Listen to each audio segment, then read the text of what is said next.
Há uma humilhação preparatória que acontece antes da transformação salvífica, que não deve ser desprezada, visto que nos aproxima de Deus, embora não consista numa total submissão a Ele. Esta humilhação preparatória, com a qual muitos vêm a perecer, consiste principalmente nas seguintes coisas. Em primeiro lugar, ela reside principalmente no temor de ser condenado. Temor este que se assemelha à sensação de medo.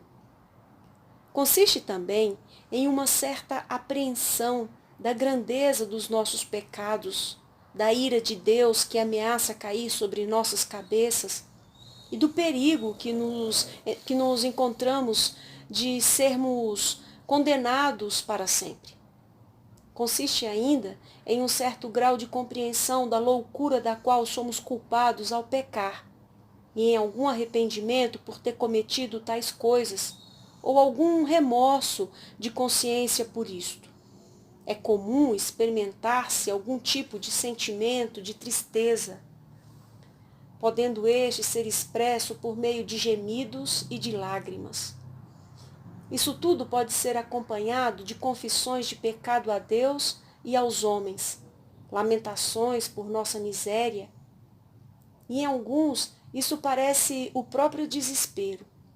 Finalmente, esse tipo de humilhação pode levar a uma atitude de indignação contra nós mesmos e até a um sentimento de vingança contra nós próprios. Sim, mais do que Deus levaria o homem a adotar, como aconteceu com Judas, que em seu desejo de autodestruição pôs um fim à própria vida. Este desespero e desejo de autoexecução é um erro, não deveria existir como parte da humilhação preparatória. É uma forma extrema de humilhação e entrada para o inferno. A humilhação que é própria ao convertido e que acompanha a salvação é diferente. Ela inclui aquilo que foi dito com relação à anterior e muito mais. Esta humilhação salvífica consiste nos seguintes particulares. Ela começa no entendimento, é enraizada na vontade e opera nos sentimentos. E, havendo oportunidade, manifesta-se em expressões e atitudes exteriores. A humilhação do entendimento consiste em uma baixa apreciação de nós mesmos, num alto rebaixamento e autoavaliação condenatória, e isto nas seguintes particularidades. Consiste numa apreensão profunda, sólida, habitual e real da hediondez dos nossos próprios pecados e de nós mesmos por causa deles. Isso porque eles são contrários à bendita natureza e à lei de Deus, e tão contrários à nossa própria perfeição e bem maior. Também consiste em uma sólida e fixa apreensão da nossa própria ruína por causa desses pecados, de tal modo que os nossos julgamentos subscrevem a equidade da sentença condenatória da lei e nos julgamos indignos da menor misericórdia e dignos de punição eterna. Consiste ainda em uma apreensão da nossa condição arruinada e miserável, visto que não apenas somos herdeiros de tormento, como também destituídos da imagem e do Espírito de Deus. Perdemos o seu favor e estamos debaixo do seu desagrado e inimizade. Por causa do nosso pecado, perdemos o direito de nossa parte na glória eterna, e grande é a nossa incapacidade de ajudar-nos a nós mesmos. Isso se dá em tal medida que realmente julgamos os nossos pecados e a nós mesmos por causa do pecado, mais odiosos do que qualquer outra coisa. Consideramos a nossa miséria, em virtude do pecado, maior do que qualquer calamidade exterior da carne, e maior do que qualquer perda terrena que viesse a nos atingir. Aprendemos isso através de um julgamento prático e não apenas por mera especulação ineficaz. A razão está em certo conhecimento do próprio Deus, cuja majestade é tão gloriosa e cuja sabedoria é tão infinita, o qual é tão bom em si mesmo e para conosco, e cuja santa natureza é totalmente contrária ao pecado. Somos sua propriedade absoluta. Ele é totalmente soberano sobre nossas vidas. Essa humilhação é também proveniente da percepção do verdadeiro estado de felicidade humana que foi arruinada em consequência do pecado e que deveria consistir em agradar, glorificar e gozar a Deus em amor e deliciar-se nele e louvá-lo para sempre, e em ter uma natureza perfeitamente santa e adequada a este propósito. O fato de percebermos que o pecado é contrário a esta felicidade e que nos tem privado dela é uma das fontes da verdadeira humilhação. Esta humilhação no entendimento provém também de um conhecimento pela fé de Cristo crucificado, o qual foi morto pelos nossos pecados e que declarou da maneira mais viva possível ao mundo, através da sua cruz e dos seus sofrimentos, o que é o pecado, o que ele faz e a situação em que nós nos colocamos. Assim, muito da humilhação salvífica se processa no entendimento. Contudo, a sede principal desta humilhação é na vontade. E aí ela consiste no seguinte: à medida que pensamos humildemente a respeito de nós mesmos, nossa vontade expressa um constante desagrado por nós mesmos e por nossos pecados, e uma certa indignação por causa de todas as nossas abominações. Um pecador humilhado é um inquiridor de si mesmo, e sendo ele mau, seu coração volta-se contra si próprio. Há também na vontade um profundo arrependimento por termos pecado, ofendido a Deus, abusado da sua graça e por termos nos colocado em tal situação, de tal modo que a alma humilhada preferiria gastar os seus dias na prisão, a esmolar ou em miséria corporal, a gastá-los no pecado. E se pudesse começar de novo, preferiria escolher uma vida de vergonha e calamidade no mundo do que uma vida de pecado, e ficaria contente com essa troca. Uma alma humilhada deseja realmente sentir pesar pelos pecados que cometeu e ser tão profundamente sensível a eles e afligida por eles quanto Deus assim o desejar. Ainda que não consiga derramar uma lágrima, sua vontade é derramá-las. Quando a alma não consegue sentir nenhuma profunda aflição por causa do pecado, seu sincero desejo é poder senti-la. Ela pranteia 100 vezes mais em desejo quando não o faz em ato. Uma alma humilhada deseja realmente mortificar a própria carne pelo uso dos meios apropriados através dos quais Deus a subjuga, como o jejum, a abstinência, o vestuário simples, o trabalho duro e a negação de prazeres desnecessários. É uma dúvida digna de consideração se quaisquer desses atos de humilhação devem ser usados propositadamente em revide contra nós mesmos por causa do pecado. A isto respondo que não podemos fazer nada a título de revide que Deus não permita, ou que torne os nossos corpos menos habilitados para o seu serviço, pois isso seria contrapor-se a Deus e à nossa alma. Mas aqueles meios de humilhação necessários para subjugar o corpo podem bem ser usados com dupla intenção.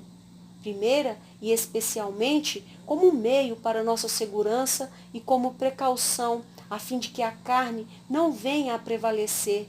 E então, paralelamente, deveríamos ficar contentes ao vermos mais e mais sofrimentos sendo impostos à carne, porque ela foi e ainda é um grande inimigo de Deus e também nosso, constituindo-se na causa de todo o nosso pecado e miséria. Visto que a alma humilhada nutre pensamentos tão baixos e vis acerca de si mesma, ela deseja que outros a avaliem e a considerem desse modo, ainda que seja tida como vil, indigna e pecadora, desde que essa sua desgraça não prejudique o Evangelho nem a outros, nem venha desonrar a Deus. Seu orgulho é humilhado a tal ponto que ela não pode suportar ser avaliada com alguma condescendência. Não que aprove o pecado de qualquer homem que faça isto maliciosamente, mas consentindo com julgamento e repreensão daqueles que o fazem com sinceridade, e consentindo com o julgamento de Deus, ainda que por meio daqueles que o fazem maliciosamente. A alma humilhada não fica se defendendo e atenuando seus pecados ou se desculpando e se inflamando contra o reprovador. O que quer que ela faça em uma tentação, se esta atitude for predominante, o seu orgulho e não a humilhação acabará prevalecendo. Mas ela avalia a si mesma do mesmo modo que outros possam justamente julgá-la, e humildemente consente em ser humilhada aos olhos humanos até que Deus venha a levantá-la e a recuperar a sua dignidade. A raiz de toda essa humilhação na vontade é o amor a Deus, a quem ofendemos, um ódio ao pecado que o ofendeu e que nos fez odiosos, e um senso confiante do amor e dos sofrimentos de Cristo, o qual condenou o pecado em sua própria carne. Vimos assim no que consiste a humilhação da vontade, a qual é a própria vida e alma da verdadeira humilhação. A humilhação também inclui os sentimentos. Uma genuína tristeza pelo pecado que cometemos e pela corrupção que há no pecado, uma vergonha por estes pecados, um santo temor a Deus quando o ofendemos e temor aos seus julgamentos, os quais merecemos, e uma apropriada e verdadeira aversão aos nossos pecados. Mas como mostrarei adiante, não é pelo grau, e sim pela sinceridade desses sentimentos que você deve fazer um julgamento do seu estado, e isto dificilmente será discernido pelos próprios sentimentos.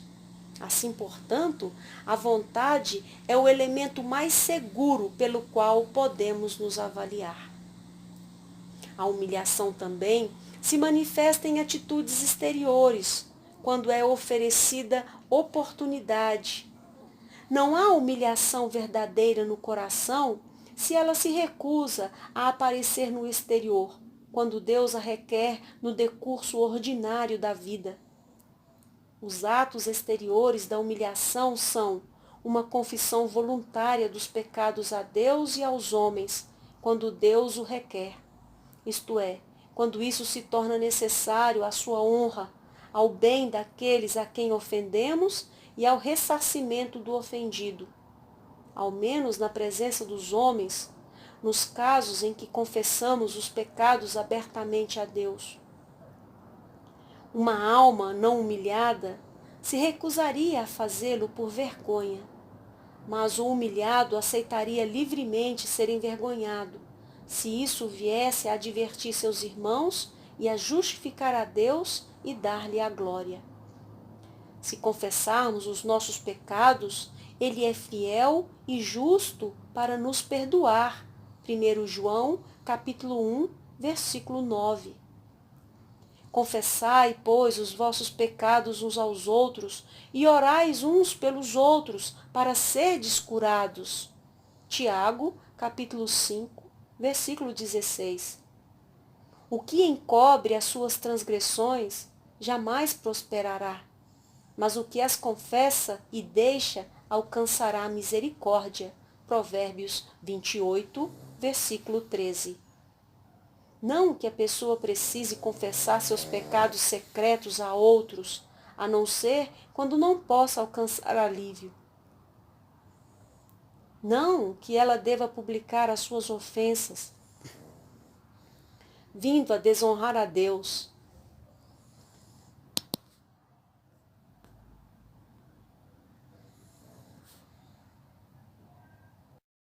Ainda mais ia tornar-se um empecilho para o Evangelho. Mas quando o pecado já é público, e especialmente quando pode causar ou já ter causado ofensa a outros, endurecimento nos ímpios, ou que haja necessidade de dar satisfação à igreja com relação ao nosso arrependimento por meio da confissão e lamentação pública, então a alma humilde não objetará, mas se submeterá a isso de bom grado. Por outro lado, o homem de coração corrompido, hipócrita e não humilhado não tem essa disposição. Ele confessará apenas nos seguintes casos: quando o sigilo da confissão ou a insignificância da falta, ou ainda a frequência de tal confissão não trouxer grande vergonha sobre si. Ou então, quando a falta já é tão evidente que seria vã qualquer tentativa de escondê-la. E essa confissão não aumentaria em nada a sua desgraça. Outro caso em que ele poderá fazê-lo é quando sua consciência se encontrar extremamente pesada, o que ocorre quando se está à beira da morte ou sendo forçado por algum terrível julgamento de Deus. Em todos estes casos é possível que o ímpio confesse os seus pecados, assim como Judas confessou: pequei traindo sangue inocente, Mateus capítulo 27, versículo 4. Ou como o Faraó confessou: eu e o meu povo somos ímpios, Êxodo capítulo 9, versículo 27. Um ladrão, à beira da forca, confessará, e o mais vil e desprezível ser no seu leito de morte também confessará. Mas nós temos mais confissões no leito de morte do que confissões voluntárias diante da igreja. Infelizmente, o orgulho e a hipocrisia têm prevalecido de tal modo e a necessária disciplina na igreja tem sido tão negligenciada que eu penso que na maioria dos lugares na Inglaterra há muito mais pessoas fazendo confissão na forca do que pessoalmente ou em uma congregação. A humilhação também deve ser expressa através de todos aqueles meios e sinais externos aos quais Deus nos conclama, seja por meio das Escrituras ou da nossa própria natureza. Por exemplo, lágrimas e gemidos, tanto quanto oportunamente nos ocorra, o jejum e a atitude de prostrar-nos em virtude de nossa pompa e frivolidade mundanas. Pelo uso de roupas humildes, porém decentes, condescendendo com os menos favorecidos e se sujeitando aos mais humildes, usando linguagem e carruagem simples, e perdoando outros por sermos sensíveis à grandeza dos nossos próprios débitos para com Deus. Assim, eu espero ter demonstrado brevemente a vocês, caros leitores, a verdadeira natureza da humilhação, a fim de que possam saber a que lhes estou persuadindo e a que precisam submeter os seus corações.